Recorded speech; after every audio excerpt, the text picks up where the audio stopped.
สวัสดีครับผมแซมจาก Sagio Tennis ครับวันนี้เพิ่งจะกลับมาจากที่สนามนะฮะแล้วก็พอดีมันใกล้ที่จะผ่านครึ่งปีแล้วนะครับนี่ก็ถึงเวลาที่จะมาดูตัวเลขกันว่าในครึ่งปีที่ผ่านมาเนี่ยตั้งแต่เดือน January ไปจนถึงเดือนจูนเนี่ยไม้เทนนิสอะไรที่มันขายดีบ้างแล้วก็ผมจะหยิบไม้เทนนิสมาสัก3รุ่นที่จะมาเล่าให้ฟังนะครับแต่ว่าต้องเกริ่นก่อนว่าไม้เทนนิสทั้ง3รุ่นที่ผมจะเล่าให้ฟังเนี่ย มันเป็นไม้เทนนิสที่อาจจะอยู่นอกสายตาแล้วก็มันเป็นไม้เทนนิสที่ไม่เคยมีใครคิดว่าจะสนใจมันมาก่อนน่ะเพราะว่าเป็นรุ่นที่ไม่โด่งดังเท่าไรแต่ว่าเวลาที่เราให้ลูกค้าได้เดโมเนี่ย Top 3เนี่ยมักจะมี1หรือ2แร็กเกตนั้นอยู่ในตัวเลือกนะครับก็เดี๋ยวผมให้แชร์ให้ดูตัวเลขนะครับก็ตารางที่เห็นเนี่ยก็จะเป็นตัวเลขของยอดขายปี2026ซึ่งมี Cut off date วันที่31พฤษภาคมนะฮะก็อันดับ1ถึง4อันดับ1ถึง6ดีกว่าพวกเราน่าจะคุ้นๆกันอยู่นะครับ2อันดับแรกเป็น Speed ก็คืออันนี้ใช่ไหมอันนี้คือ Speed 2026นะครับอันดับ1เป็น Speed MP หน้า100หนัก300 กรัมนะครับทุกวันนี้ก็ยังขายดีอยู่นะฮะเปิดตัวมาตั้งแต่เดือน1นะแล้วก็เดือน1เปิดสเปคทัวร์แล้วก็เดือน3เปิดสเปค MP นะครับส่วนอันต่อมาเนี่ยก็จะเป็น Babolat Pure Aero นะครับอันนี้คือ Babolat Pure Aero นะครับ ถึงแม้ว่าหน้าตามันจะดูแบบเป็นเมเจอร์อัปเกรดนะครับแล้วก็สีสันก็ดูแปลกตาไม่เหมือนที่ผ่านๆมานะครับบางคนชอบบางคนไม่ชอบแต่หลายๆคนไม่ค่อยชอบนะเพราะว่าเขาจะชินกับลุคของ Babolat ที่มันเป็นผิวแบบ glossy นะฮะเป็นผิวเงาๆพอมาเป็นสีแบบ matte finish หรือว่าผิวสีด้านเนี่ยเขาจะไม่ชินกันนะครับแต่ว่าก็เป็นไม้ที่ได้รับความสนใจจากกระแสของ Carlos Alcaraz นะฮะแล้วก็เป็นไม้ที่เขาปรับฟีลให้มันนุ่มขึ้นนะครับ เพื่อให้คนส่วนใหญ่นะรวมถึง beginner เนี่ยเขาตีได้แล้วก็ต่อมาก็จะเป็น Yonex Ezo นะครับที่ขาดตลาดอยู่ซึ่งเป็นสิ่งที่ผมคิดว่า Yonex เขาสามารถ achieve ได้ในปีที่ผ่านมาแล้วก็ปีนี้นะครับเพราะว่าปกติเนี่ยไม้เทนนิสถ้ามันเปิดตัวมาเมื่อปีที่แล้วเนี่ยพอปีนี้กระแสจะตกแล้วอย่างน้อยเนี่ยยอดขายหายไปเลย2ใน3แต่ว่า Yonex Ezo เนี่ยยังมีคนตามหาตลอดนะเขาเปิดตัวมาตั้งแต่ต้นปี2025ตอนนี้นี่จะกลางปี2026ของยังขาดตลาดอยู่นะครับแล้วก็คนยังหาอยู่นะฮะก็ถือว่าเป็น success ของ Yonex ที่เป็นเรื่องน่าภูมิใจสำหรับแบรนด์นะครับทีนี้ผมจะให้ดูว่ามันมี racket เนี่ยใน top 20เนี่ยนะฮะมันจะมี racket อยู่2-3ตัวที่น่าสนใจนะครับที่ผมไฮไลท์ไปก็คือเป็น Speed MP Legend แล้วก็ Wilson Ultra 100L นะครับซึ่งเอ๊ะทำไมเราถึงเห็น Ultra 100L มาอยู่ในลิสต์นี้นะครับแล้วก็ Speed MP Legend มันของปีที่แล้วเนี่ยทำไมปีนี้มันยังขายดีอยู่นะฮะโอเคตารางต่อมาผมจะทำให้ภาพเห็นชัดขึ้นนะครับตารางนี้จะเป็นการ break down เปรียบเทียบยอดขายของ racket แยกเป็น2ฝั่งเลยนะครับฝั่งแรกก็คือว่าเป็นการซื้อขายตามปกติก็คือว่าลูกค้าโทรมาสั่งเดินมาหน้าร้านหรือว่าสั่งทางออนไลน์หมายถึงว่าสั่งทาง inbox สั่งทาง direct message นะครับโดยที่ไม่ต้องเดโมนะครับก็คือเห็นรูปลักษณ์ภายนอกสอบถามข้อมูลเบื้องต้นอ่านรีวิวจบแล้วก็ซื้อเลยนะครับส่วนอีกฝั่งนึงเนี่ยจะเป็นตัวเลขที่มาจากเดโมนะครับก็คือว่าอย่างที่ทุกคนทราบนะครับเราจัดเดโมเดือนหนึ่งน่าจะมีอย่างน้อยประมาณ 60-70 ครั้งนะครับก็6เดือนที่ผ่านมาเนี่ยเราก็เห็นลูกค้ามากกว่า500เคสที่ลงมาเล่นกับ specialist ของเราแล้วเราก็ช่วยวิเคราะห์นะครับคือไอ้สิ่งพวกนี้มันเป็นซอสที่ดีเลยที่ทำให้เราเข้าใจพฤติกรรมของลูกค้าแล้วก็สามารถที่จะแนะนำได้ว่าถ้าลูกค้ามีสไตล์การเล่นแบบเนี้ยมีวงสวิงแบบเนี้ยคุณถ่ายคลิปมาให้เราดูเนี่ยเราพอจะคาดการณ์ได้ว่าโอเคเอ้ยเราจะนึกไปถึงลูกค้า 3-4 คนที่เคยอยู่ในเดโมโปรแกรมเคยมาเล่นกับพวกเราแล้วก็สุดท้ายที่เขาเลือกไม้แบบนี้ไปนะครับมันจะทำให้การแนะนำไม้เทนนิสเนี่ยมันแม่นยำขึ้นนะครับเพราะฉะนั้นเนี่ยคือยิ่งเราทำเดโมโปรแกรมมากขึ้นเราก็ได้ข้อมูลตรงนี้มากขึ้นนะครับแต่ว่าทั้งนี้ทั้งนั้นเนี่ยเรายังอยากที่จะให้พวกคุณมาเดโมกันก่อนที่จะตัดสินใจซื้อนะครับเพราะว่าตัวเลขที่ผมโชว์ทั้ง2ฝั่งเนี่ยนะครับท็อป20ฝั่งที่ไม่เดโมกับท็อป20ฝั่งที่เดโมมันมีความต่างกันเยอะเลยนะครับให้ดูแค่ท็อป10แล้วกันก็คือท็อป10 10อันดับแรกเนี่ยที่ผมไฮไลท์เนี่ยก็คือว่า Speed Tour Pure Aero E-Zone อะไรต่างๆเนี่ยคือฝั่งที่เป็นไม่เดโมกับฝั่งเดโมเนี่ยมันเหมือนกันนะครับแต่ฝั่งที่ไม่เดโมเนี่ยมันจะมีไม้เทนนิสอยู่3รุ่นที่ผมจะหยิบมาพูดในวันนี้นะครับก็คือ Speed MP Legend ขึ้นมาเป็นอันดับ2ขายที่อันดับ2หลังจากที่เดโมนะครับ Wilson Ultra 100L ขายดีเป็นอันดับที่6แล้วก็ Solingo Blackout 300นะครับซึ่ง นี่คือ Head Speed MP Legend นะครับไม้ตัวนี้ทำขึ้นมาเพื่อเป็นการให้เกียรติแก่โนวัค โจโควิชที่ได้แชมป์แกรนด์สแลมมา24 ครั้งนะครับเป็นจำนวนครั้งที่มากที่สุดในประวัติศาสตร์แล้วก็เขาต้องการที่จะให้สีดำเนี่ยเป็น Final Paint Job ของโนวัค โจโควิชนะครับคือเขาจะใช้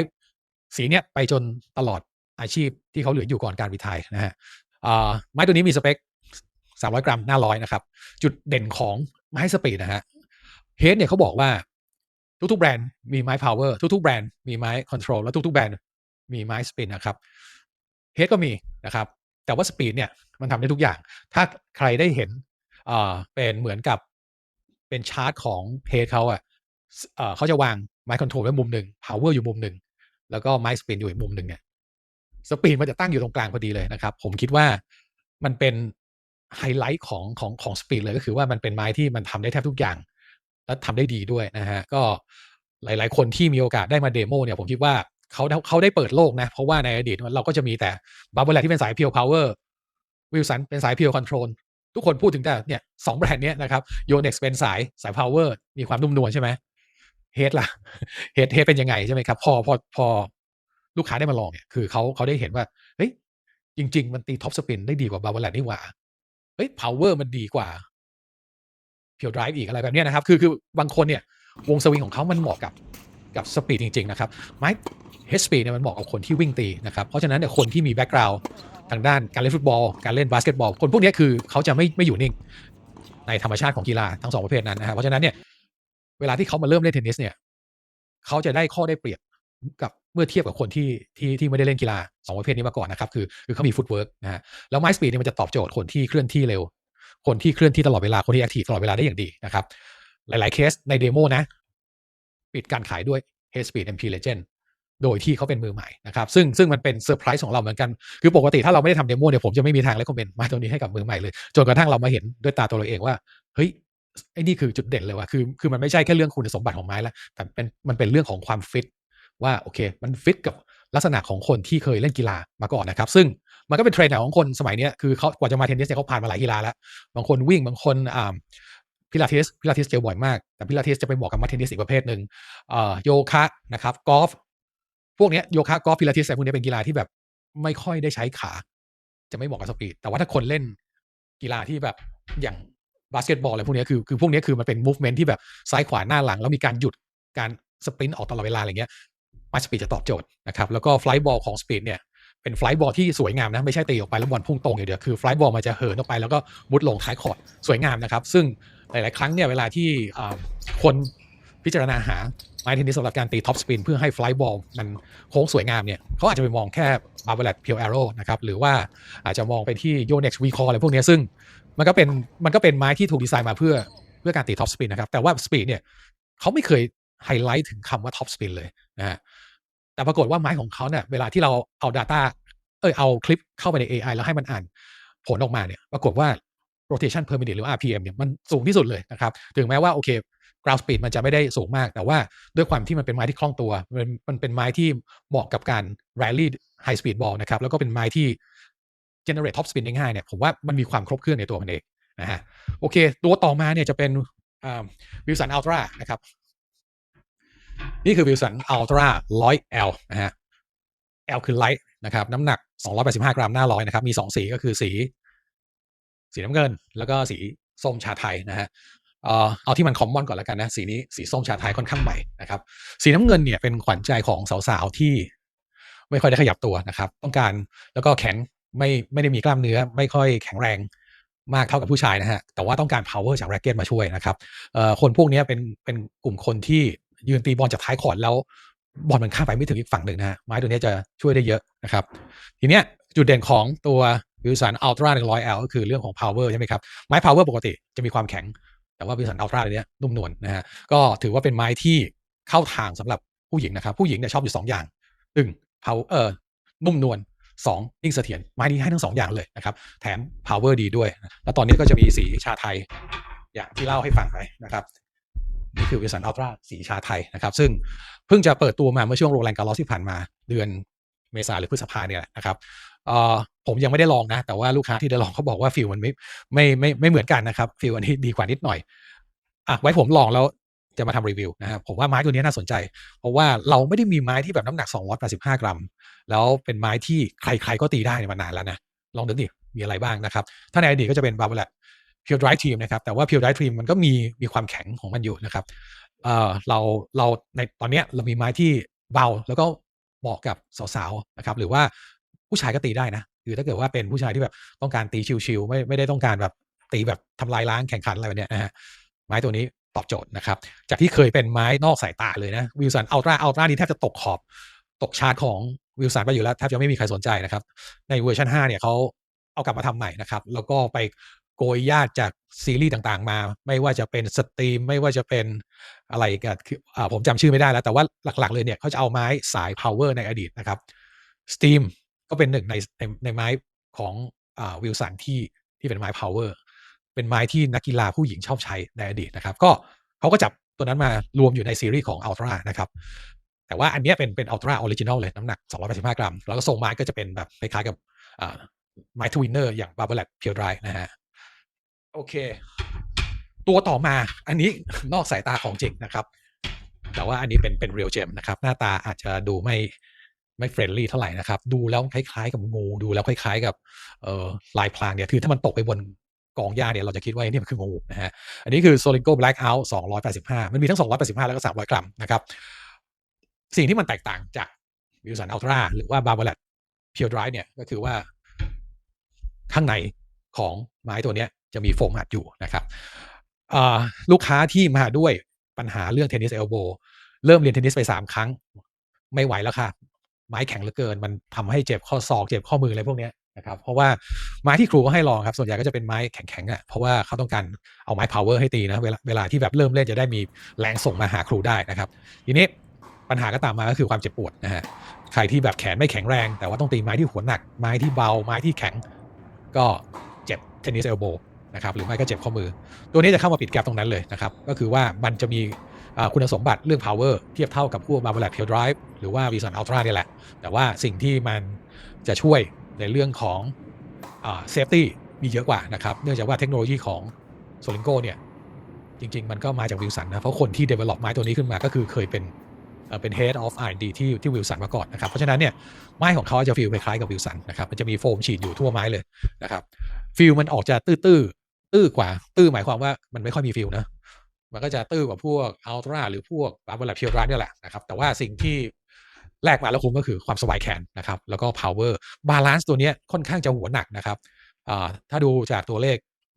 มันเป็นไม้ที่มีบาลานซ์ประมาณ330มิลลิเมตรนะถือว่าหัวหนักนะครับสำหรับไม้